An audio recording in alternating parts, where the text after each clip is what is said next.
So let's talk about Disney's anime adaptation of The Boy Who Wouldn't Grow Up, Peter Pan. Big D's Entertainment Rankings and Reviews. So greetings, my fellow YouTubers, and welcome to Big D's Entertainment Rankings and Reviews. My name's Doyle, better known to you as the Big D, and this time around I bring to you a review of the 1953 anime adventure fantasy flick from Disney, Peter Pan. Based on the 1904 play Peter Pan, or The Boy Who Wouldn't Grow Up by J.M. Barrie. The film was directed by Clyde Geronimi, Hamilton Lusk, and Wilfred Jackson. This is Disney's 14th animated feature, starring the voice of Bobby Driscoll as the title character, along with Catherine Beaumont, Hans Conried, Paul Collins, Heather Angel, and Bill Thompson. Now, the film's plot involves a group of kids who meet the boy who wouldn't grow up and travel to the island of Neverland to stay young, where Peter also attempts to evade the sinister Captain Hook. This would be the last Disney film to be released through RKO Radio Pictures, before Disney founded his own distribution company. It was also the final Disney film in which all 9 members of Disney's 9 Old Men, which those guys were Milt Kahl, Mark Davis, Frank Thomas, Eric Larson, Ollie Johnston, Wolfgang Reitman, Les Clark, Ward Kimball, and John Lounsbury,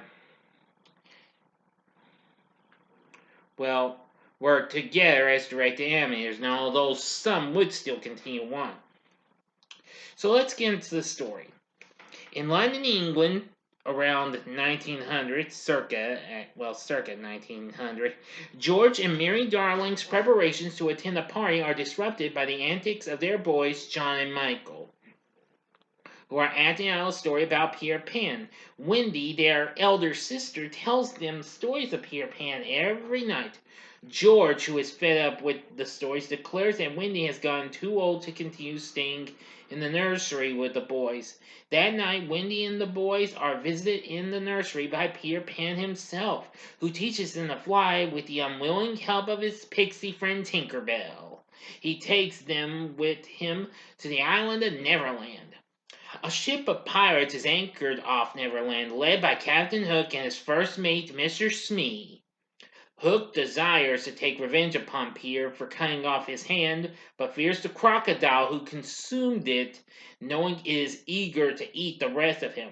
When Pan and the Darlings arrive, Hook shoots at them with a cannon, and Peter sends the Darlings off to safety while he baits the pirates. Tinkerbell, who is jealous of Pan's attention to Wendy, persuades the Lost Boys that Pan has ordered them to shoot down Wendy. Tinkerbell's treachery is soon found out and Peter banishes her. John and Michael set off with the Lost Boys to find the island's Indians. However, the Indians capture the group, believing them to be responsible for taking the chief's daughter, Tiger Lily. Meanwhile, Peter takes Wendy to see the mermaids, who flee in terror when Hook arrives on the scene. Peter and Wendy see that Hook and Smee have captured Tiger Lily to force her to disclose Peter's hideout. Peter frees Tiger Lily and returns her to the chief, and the tribe honors Peter. Meanwhile, Hook takes advantage of Tinkerbell's jealousy of Wendy, tricking the fairy into revealing Peter's secret hideout. Wendy and her brothers eventually grow homesick and plan to return to London. They invite Peter and the Lost Boys to join them and be adopted by the Darlings, but the Lost Boys agree, but Peter doesn't want to grow up and refuses. The pirates lie in wait and capture the Lost Boys and the Darlings as they exit the lair, leaving behind a time bomb to kill Peter. Tinkerbell learns of the plot just in time to snatch the bomb from Peter as it explodes. Now for the ending. You know the procedure as always. 5 seconds to sum this video. Go to the description box below and fast forward to the time below to avoid the ending spoilers. If you've seen the movie already, please continue on. Thank you, and here we go.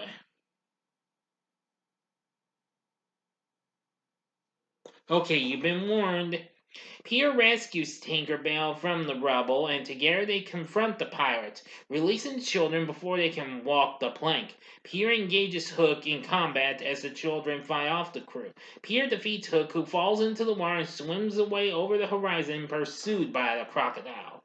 Peter commandeers the deserted ship and, assisted by Tink's pixie dust, flies it to London with the children aboard. However, the Lost Boys decide to return to Neverland with Peter rather than be adopted in London. George and Mary return home from the party and find Wendy sleeping at the nursery's open window. Wendy awakens and excitedly tells about their adventures. The parents look out the window and see what happens to be a pirate ship in the clouds.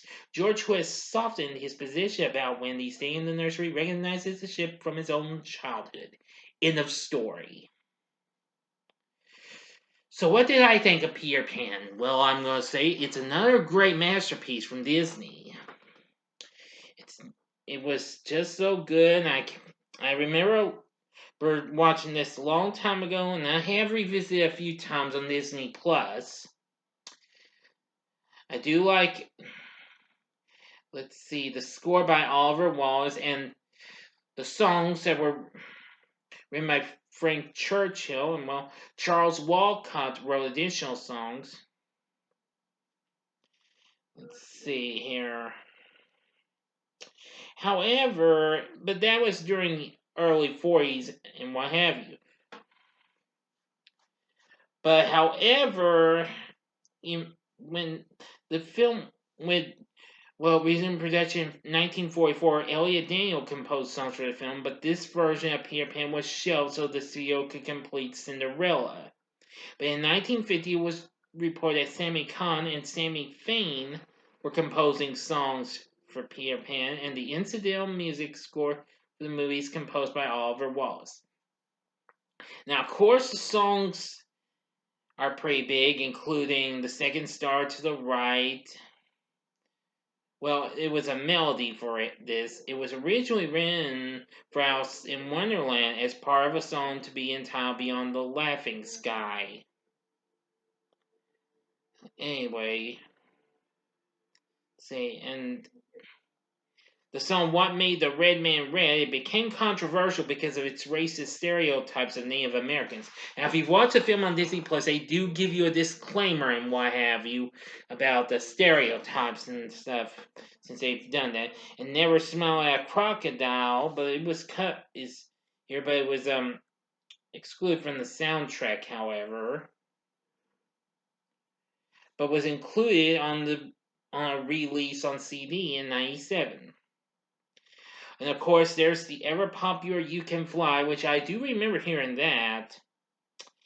Anyway, the songs are pretty good.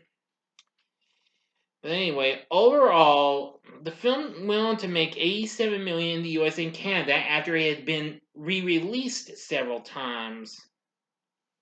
Yes, it had been, and it came out in 1953. In February of '53, and then it got re-released, let's see, 5 times in '58, '69, '76, '82, and '89. It also had a special limited re-release at the Philadelphia Film Festival in 2003, and a limited engagement in select Cinemark theaters 10 years later on the height of the film's 60th anniversary. It has been released on physical media as well, and it's been released on DVD, Blu-ray, yeah. Anyway, now after this, in 2002, there would be a direct sequel called Return to Neverland, but I've only seen that film one time. I'll think of reviewing it, giving this film another chance and review it sometime down the road. But there'll be several other adaptations of Peter Pan as well, including the ever popular Hook, which I'll be reviewing this weekend for its anniversary. And there was another Peter Pan 2003, but there were others that came maybe before or after this and what have you.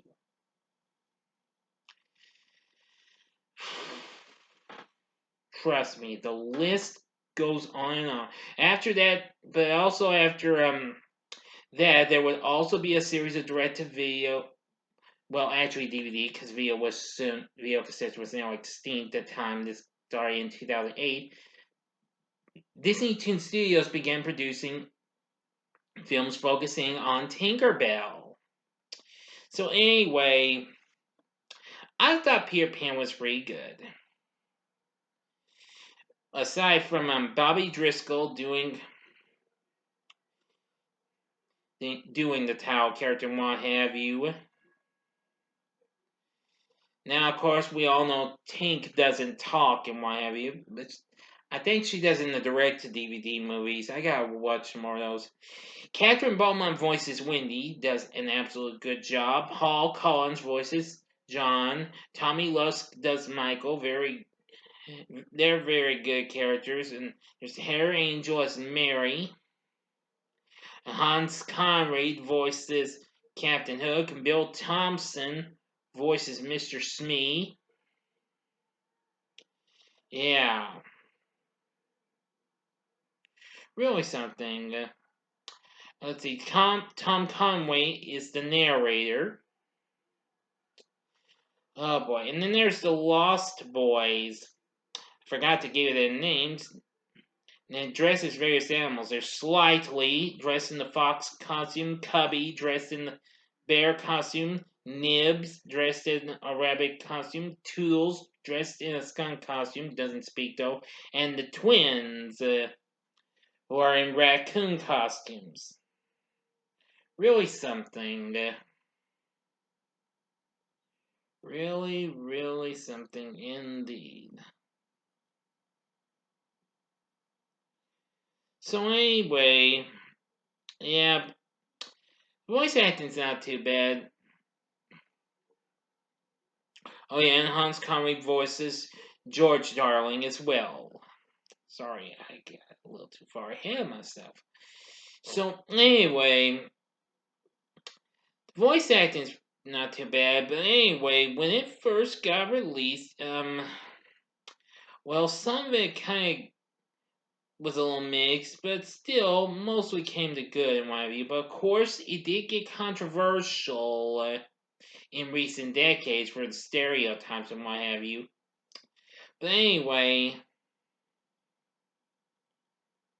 but hey, I'm pretty good and fine with this here movie.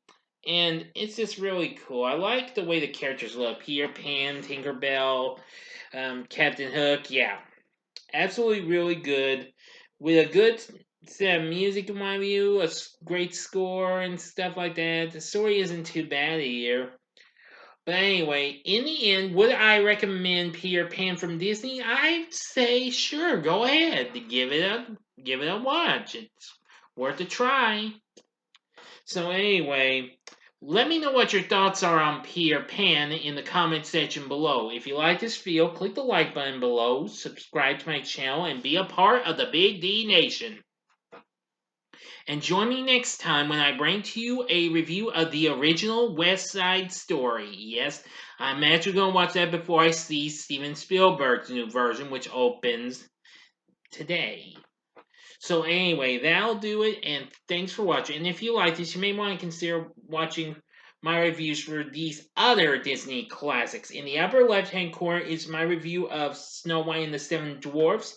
The upper right-hand corner is my review of Cinderella. Or if you want something else, go to the bottom left-hand corner and see my recent review for Beauty and the Beast, The Enchanted Christmas, which was a 1997 direct-to-video flick. And the bottom right-hand corner is a button you can click to subscribe. If you like rankings and reviews on movies, TV, music, video games, etc., then I'm your guy. Thanks for watching. Until next time, I'm the Big D saying, see ya.